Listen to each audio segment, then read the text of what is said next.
Assalamualaikum warahmatullahi wabarakatuh. Nama saya Marati Hairutsani SPD. Saya guru kelas di SD Negeri Turen Pakem sekaligus mahasiswi PPG Prajabatan tahun 2020 di LPTK Universitas Negeri Yogyakarta. Hari ini, tanggal 18 November 2021, saya menjalani uji kinerja praktik pembelajaran UKM PPG tahun 2021. Terima kasih. Wassalamualaikum warahmatullahi wabarakatuh. Sebelum kegiatan sinkronus dimulai, saya telah mengirimkan file di Google Classroom kelas 5 SD Negeri Turen berupa bahan ajar, kemudian media pembelajaran, dan LKPD. LKPD-nya ini saya perintahkan kepada anak-anak untuk di-print secara mandiri. Kemudian saya kirimkan di Google Classroom agar siswa mudah dan materinya tidak hilang seperti saat kita mengirimkan di WhatsApp. Terima kasih. Selamat menyaksikan. Untuk memulai pembelajaran hari ini, marilah kita berdoa terlebih dahulu. Berdoa mulai.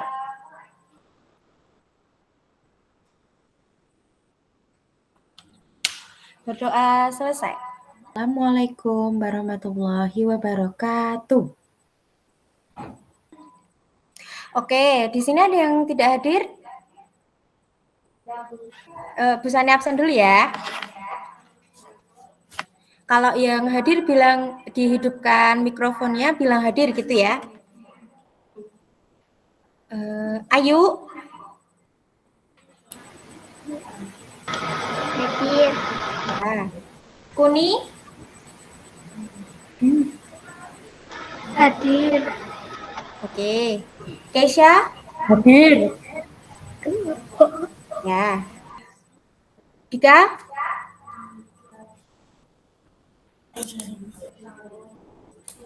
Hadir, Bu. Oke.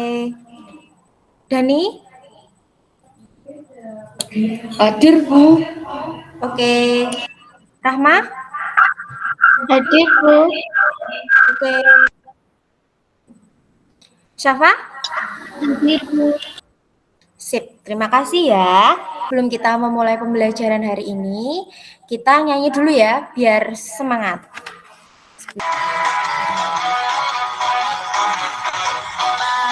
Ayo, aduh.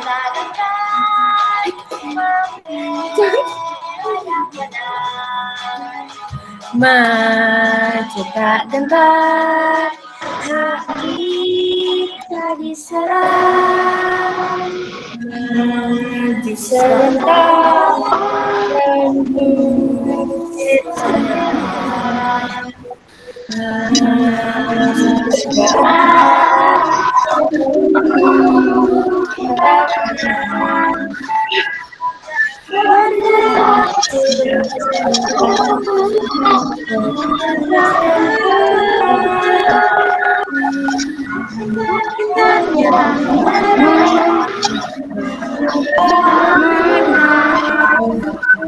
Oke, terima kasih ya.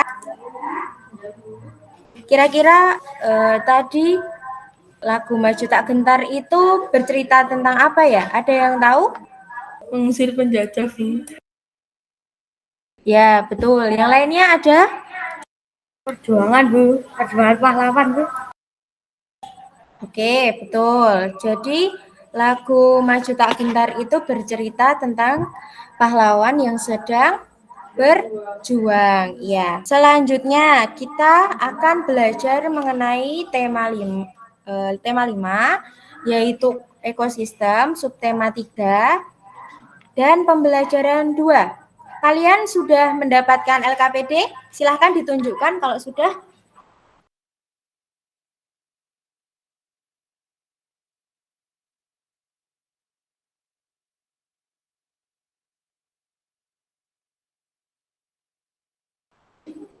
Oke, sip. Kalau sudah, kita akan belajar mengenai jaring-jaring makanan, dan kalimat tanya serta pokok pikiran. Kalian buka dulu LKPD-nya ya. Dibuka halaman pertama. Di situ ada tujuan pembelajaran ya. Yang pertama, kalian diharapkan mampu menentukan minimal 2 pokok pikiran pada teks non-fiksi dengan tepat. Yang kedua, mampu menguraikan minimal 2 informasi yang terdapat pada teks non-fiksi melalui kata tanya. Yang ketiga, membuat kesimpulan berdasarkan pokok pikiran pada teks non-fiksi secara tertulis. Kemudian untuk pelajaran IPA-nya,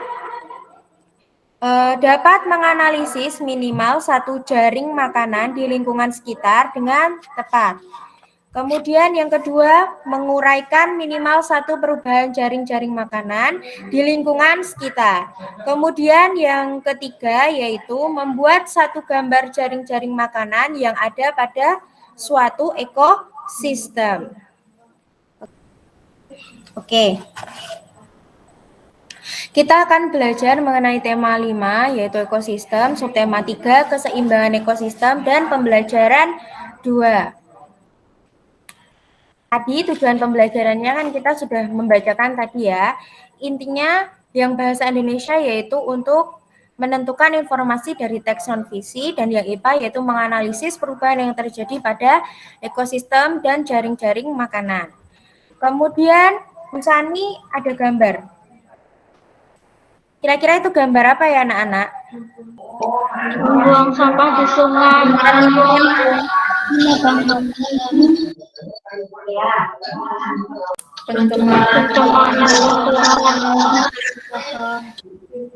Ya, pencemaran lingkungan.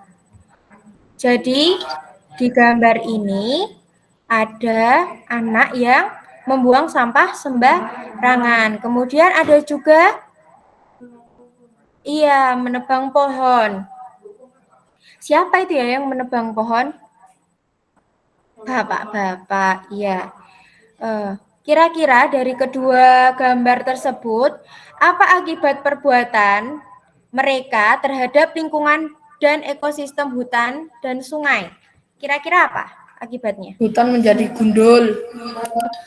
Banjir. Iya, betul. Kalau yang gambar pohon itu membuat hutan menjadi gundul, terus akibatnya jadi banjir. Kemudian tanah longsor. Kemudian ya kalau gambar yang kedua, yang anak membuang sampah sembarangan itu akibatnya jadi apa? Banjir. Iya, jadi banjir. Kira-kira kedua gambar tersebut dapat mempengaruhi kehidupan kita enggak? Iya, dapat Bu. Iya. Gimana? Kok bisa mempengaruhi gimana? Kira-kira kenapa? Kalau banjir efeknya ke kita apa? Membuat rumah tenggelam. Iya, membuat rumah tenggelam. Terus kita hidupnya nggak nyaman. Iya. Selanjutnya, menggali informasi dari teks non-fiksi. Nah, sebelum Bu Sani memperlihatkan bacaan teks non-fiksinya, kita ingat kembali bagaimana cara menggali informasi teks non-fiksi tersebut. Menemukan ide pokok dalam suatu teks, kita dapat menemukan informasi penting lainnya dalam suatu teks. Informasi penting dalam teks tersebut dapat menambah pengetahuan kita. Untuk mengetahui informasi yang terdapat dalam suatu teks, kita dapat menggunakan kata tanya. Dengan menggunakan kata tanya akan mempermudah kita dalam menemukan informasi yang terdapat pada teks non-fiksi. Nah, kata tanya itu ada berapa? 6. Ya. Dimulai dari apa? Kemudian di mana? Kapan? Siapa? Mengapa? Dan bagaimana? Oke. Selanjutnya ada bacaan mengenai perubahan dalam jaring-jaring makanan. Bu Sani minta Mas Dika untuk membacakan paragraf pertama. Perubahan dalam jaring-jaring makanan. Alam senantiasa berubah. Setiap makhluk hidup di alam juga akan berubah. Perubahan pada satu bagian dari sebuah jaring-jaring makanan akan mengubah bagian yang lain. Pada musim hujan, ketika tumbuhan tumbuh subur, tanaman padi pun tumbuh subur.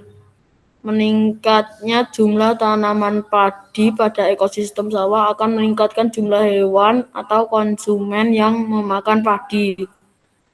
Peningkatan jumlah tikus sawah akan meningkat jumlah salah satu hewan pemangsanya, yaitu ular sawah. Ular sawah adalah mangsa dari hewan yang lain, misalnya burung elang. Oleh karena itu, jumlah populasi burung elang pada ekosistem sawah tersebut akan meningkat dan demikian seterusnya. Terima kasih ya, Mas Dika. Selanjutnya, paragraf yang kedua, silakan Mbak Syafa dibacakan. Rantai makanan sebagai bagian jaring-jaring makanan pada sebuah ekosistem tidak akan terputus selama semua bagian dari rantai tersebut tetap berperan. Rantai makanan di sawah akan terus terbentuk selama makhluk hidup penyusunannya ada. Jika salah satu dari penyusun rantai makanan tersebut tidak ada karena berbagai faktor, penyusun rantai makanan lain akan terganggu.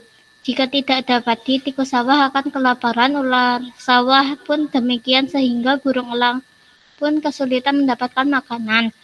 Rantai makan itu akan terganggu dan merugikan apabila ular sawah yang seharusnya memangsa tikus sawah ternyata memangsa hewan lain, misal anak ayam yang dipelihara manusia.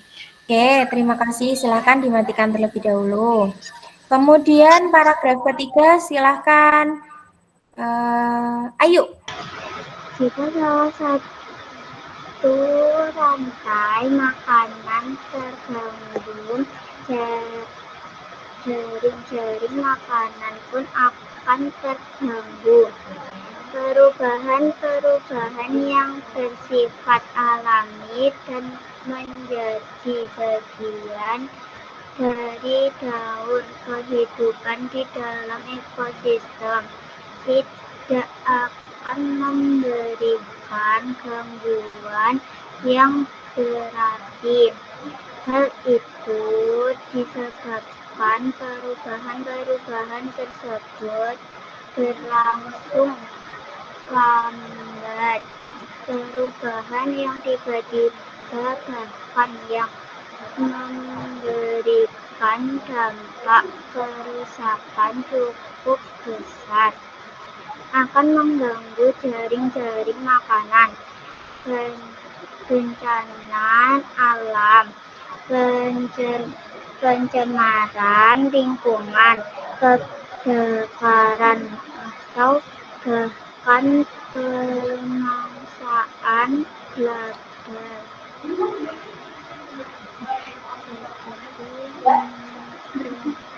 Biasanya akan mengakibatkan terganggunya jaring-jaring makanan.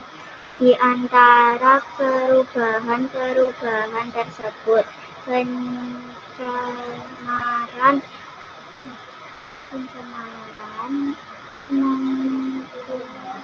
lingkungan dan memangsa global memberikan dampak yang besar terhadap perubahan pada jaring-jaring makanan. Oke, terima kasih ya Mbak Ayu.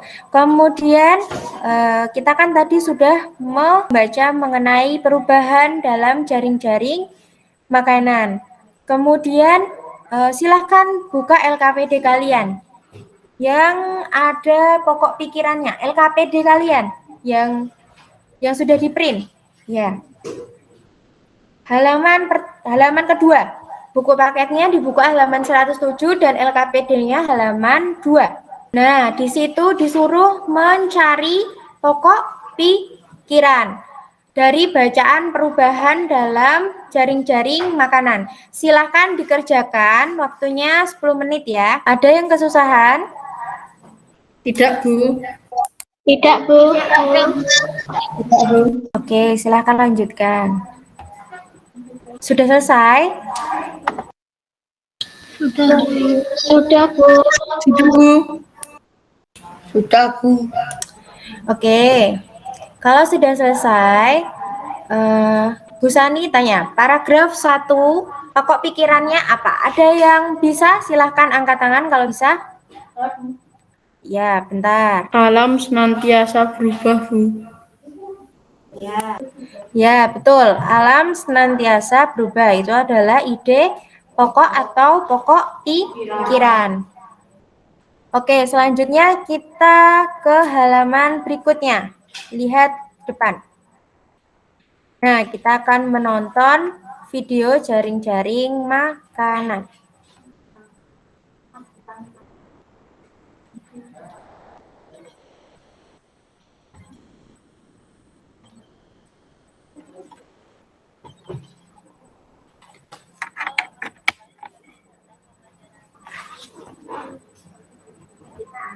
Membahas tentang rantai makanan dan jaring-jaring makanan. Apa sih rantai makanan dan jaring-jaring makanan itu? Rantai makanan adalah sebuah peristiwa makan dan dimakan antara sesama makhluk hidup dengan urutan-urutan tertentu. Ini adalah contoh dari rantai makanan. Dan urutannya harus tertentu ya, serta kalian perhatikan tanda panah tidak boleh terbalik. Karena jika terbalik, maka artinya akan terbalik juga. Nah, rantai makanan ini berarti padi dimakan oleh belalang. Belalang dimakan oleh kodok. Kodok dimakan oleh ular. Ular dimakan oleh elang. Nah, ini urutannya ya. Nah, dalam suatu rantai makanan terdapat makhluk hidup yang memiliki peran. Ada yang sebagai produsen, biasanya tumbuhan, ada yang sebagai konsumen, ada tingkat 1, 2, 3, 4 sesuai urutannya. Dan yang terakhir ada dekomposer atau pengulangnya. Nah, pada rantai makanan ini, padi berperan sebagai produsen. Kemudian belalang berperan sebagai konsumen. Kodok berperan sebagai konsumen tingkat 2. Ular berperan sebagai konsumen tingkat 3. Dan elang berperan sebagai konsumen tingkat 4. Nah, kalau jaring-jaring makanan apa? Apa bedanya dengan rantai makanan? Ternyata jaring-jaring makanan adalah gabungan dari beberapa rantai makanan yang saling berhubungan dalam suatu ekosistem. Kita lihat ya, ada produsen, harga jaring-jaring makanan di atas ya. Kemudian ada konsumen tingkat 1. Biasanya ini adalah hewan-hewan pemakan tumbuhan. Ada konsumen tingkat 2. Ini memungkinkan ada di karnivora atau omnivora ya. Dan juga ada konsumen tingkat 3. Nah, kita lihat ya contoh soal yang memungkinkan jika soalnya tentang rantai makanan adalah diperlihatkan sebuah gambar. Ada tanaman dimakan siput, siput dimakan burung, burung dimakan rubah, rubah mati akan diurai oleh pengurai, biasanya berupa bakteri. Nah, apa yang akan terjadi jika populasi siput bertambah? Ini yang ditanyakan ya. Kalau siput bertambah, maka apa yang terjadi dengan tanaman? Yang merusak tanaman akan banyak, sehingga tanaman akan turun.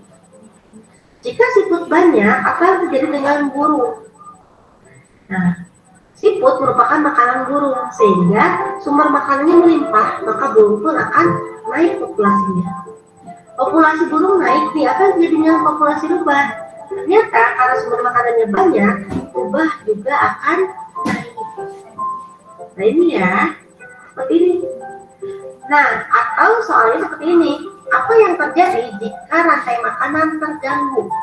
Ada rantai makanan di sawah, ini contohnya di ekosistem sawah ya. Di ekosistem sawah ada seperti ini ya urutannya. Kemudian, karena melihat banyak sekali tikus di lahan sawahnya, ayah tidak suka nih. Kemudian, ayah pengen mengusir tikus-tikus tersebut agar tidak terlalu banyak di sawahnya. Apa yang terjadi? Ayah menggunakan racun tikus untuk membasmi tikus. Dan tikus memang berukuran sangat banyak. Apa yang terjadi dengan ular apabila populasi tikus menurun? Ular tidak ada makanannya, sehingga kemungkinan pertama ular akan mati disertai dengan erangga mati, sehingga dalam ekosistem sawah tidak akan ada ular dan tidak akan ada elang. Atau bagaimana jika ular karena tidak ada makanan, maka dia akan pindah habitat, mungkin akan ke rumah warga untuk mencari makanan. Lainnya yang akan terjadi jika keseimbangan ekosistem terganggu. Dan kita tidak akan terlalu aneh jika ada berita-berita seperti ini. Tanaman terong diserang ulat. Kenapa bisa diserang ulat? Berarti ada yang salah dengan ekosistemnya. Mungkin karena di sini curah hujan yang tinggi, ulatnya terlalu banyak. Nah, ternyata kalau ulatnya terlalu banyak, apa yang terjadi? Tanaman terong diserang. Petani merugi. Petani nggak mau rugi nih, bagaimana caranya biar ekosistem itu seimbang kembali? Jika mau seimbang kembali, maka predator untuk ulat harus dibanyakin. Gimana caranya? Burung dimasukkan ke dalam ekosistem tersebut. Nah, atau wabah ulat bulu semakin meluas. Nah, ulat bulu meluas, kenapa? Mungkin karena burung-burung yang sering makan ulat bulu ditangkap oleh manusia, kemudian diperjualbelikan, simpan di kandang. Sehingga ulat bulu tidak bisa dimakan kembali oleh burung secara alami. Nah, kemudian ada juga tadi yang ular piton masuk ke pemukiman warga. Kenapa? Karena habitatnya ekosistem di habitatnya rusak, maka dia mencari habitat lain untuk tinggal dan mencari makanan. Ya, seperti itu ya teman-teman ya. Mudah-mudahan bisa dipahami tentang rantai makanan dan jaring-jaring makanan. Jagalah keseimbangan ekosistem dengan melestarikan hewan dan tumbuhan sesuai habitatnya. Kita akhiri. Assalamualaikum warahmatullahi wabarakatuh. Salah satu ekosistem tersebut berubah, maka keseimbangan ekosistem akan terganggu. Kemudian di halaman selanjutnya ada bacaan, setiap makhluk hidup berperan penting dalam ekosistem. Ada makhluk hidup yang berperan sebagai konsumen. Secara tidak langsung, makhluk hidup yang sebagai konsumen sebenarnya berperan untuk menjaga populasi konsumen yang lainnya agar tetap seimbang. Apabila terdapat penurunan populasi konsumen tersebut, maka keseimbangan rantai makanan dan jaring-jaring makanan pun akan terganggu. Contohnya ada di slide berikutnya. Nah, di situ ada tanaman, kemudian konsumen pertamanya ada tikus, kemudian konsumen keduanya ada ular. Nah, di dalam potongan rantai makanan tersebut, ular berperan sebagai konsumen tingkat 2, yang memakan tikus sebagai konsumen tingkat 1. Apabila jumlah populasi ular terus menurun dalam ekosistem, maka jumlah populasi tikus akan naik. Hal tersebut disebabkan karena tidak ada pemangsa bagi tikus, sehingga tikus dapat terus berkembang biak.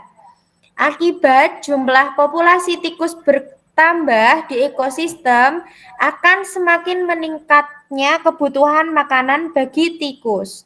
Hal tersebut kemudian berakibat tanaman padi cepat rusak dan kualitasnya menurun karena dimakan tikus.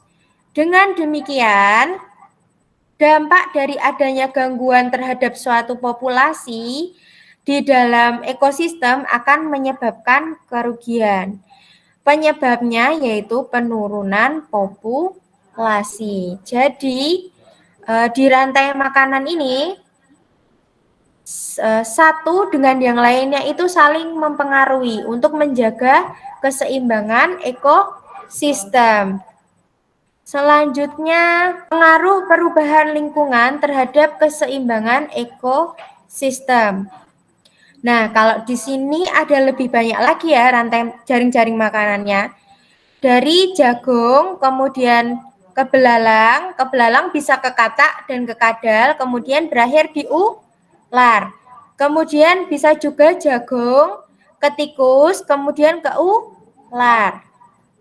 Nah, rantai makanan tidak akan terganggu selama semua komponen dari populasi rantai makanan tersebut tetap berperan. Jika salah satu dari komponen rantai makanan tidak ada, maka yang lainnya akan terganggu. Buatlah satu pertanyaan dan satu jawaban dari bacaan perubahan dalam jaring-jaring makanan yang ada di halaman 107. Silakan. Waktunya 5 menit. Kita bahas bersama-sama. Ada yang mau mengemukakan pendapatnya? Coba Mas Dika. Pertanyaannya, bagaimana jumlah populasi ular ketika tikus sawah meningkat? Jawabannya, ular akan meningkat dan menjadi lebih banyak. Iya, betul ya. Itu kata tanya mengenai bagaimana. Kemudian ada yang lainnya yang tidak menggunakan bagaimana. Kemudian silahkan buka LKPD kalian, halaman berikutnya. Di situ ada apa? Dari yang pertama, Bu Sani bacakan ya. Amatilah jaring-jaring makanan yang ada di lembar berikutnya. Kemudian buatlah skenario perubahan yang mungkin terjadi pada ekosistem tersebut. Misalnya perubahan karena musim, bencana alam, atau kegiatan manusia. Lalu catatlah kemungkinan yang akan terjadi pada jaring-jaring makanan yang ada pada ekosistem. Kemudian catatlah akibat perubahan itu terhadap keberlangsungan jaring-jaring makanan pada ekosistem tersebut pada kolom keterangan. Terus kemudian buatlah diagram untuk menunjukkan perubahan tersebut. Kemudian nanti kita diskusikan hasil diagram kalau sudah jadi ya. Nah, sekarang buka yang halaman ini. Silahkan kerjakan. Kalian boleh memilih salah satu ini rantai makanan, kemudian nanti digambar diagramnya. Oke, udah selesai ya. Coba sekarang presentasi satu-satu ya. Mbak Rahma coba diperlihatkan. Oke, kelihatan ya. Bisa diceritakan itu ekosistem, nama ekosistemnya apa, kemudian diagramnya seperti apa?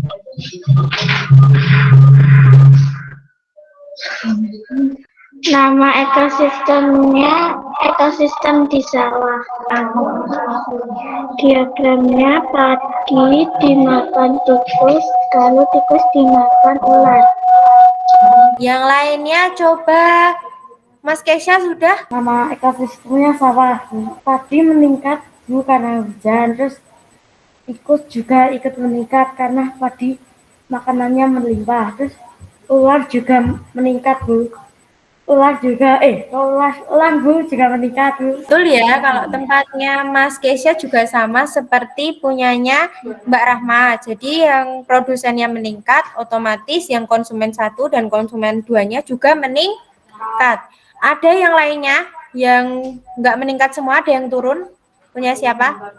Nama ekosistem hutan. Penyebab perubahannya, hutan menurun.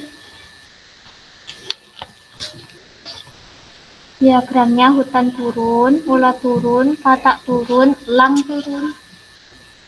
Ya, betul. Kalau tempatnya Mbak Syafa, produsennya itu turun ya, jadi berakibat konsumen 1 dan konsumen 2-nya juga turun. Selanjutnya kita kuis ya.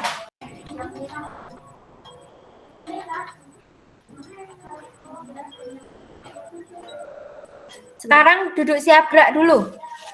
Hari ini kita udah belajar apa aja? Coba Mbak Ayu belajar apa aja? Tentang jaring-jaring makanan. Ya, kita tadi belajar mengenai jaring-jaring makanan. Hari ini Bu Sani simpulkan ya, kita belajar mengenai jaring-jaring makanan. Kemudian belajar mengenai pokok pikiran dan kalimat tanya. Nah, pada pelajaran hari ini ada yang susah atau kalian sudah bisa semuanya? Bisa, Dika, Bu. bisa nggak? Bisa, Bu. Bisa, Bu. Oke, kalau sudah bisa, pelajaran akan segera kita akhiri. Jangan lupa kalian untuk tetap menjaga protokol kesehatan ya. Tetap membersihkan lingkungan kalian agar bersih. Kemudian jangan lupa merawat tanaman agar lingkungan kita bersih, terus kita terhindar dari penyakit. Kemudian titip salam untuk Bapak Ibu kalian. Semoga kalian dan di rumah tetap sehat-sehat selalu. Bu Sani akhiri. Ada yang mau memimpin berdoa? Keisha, silahkan memimpin doa. Mari teman-teman, sebelum kita mengakhiri pembelajaran hari ini, kita berdoa terlebih dahulu. Berdoa dimulai. Doa selesai. Oke, terima kasih Mas Keisha. Bu Sani akhiri ya. Jangan lupa PR-nya dikerjakan. Bu Sani akhiri. Wassalamualaikum warahmatullahi wabarakatuh. Waalaikumsalam warahmatullahi wabarakatuh.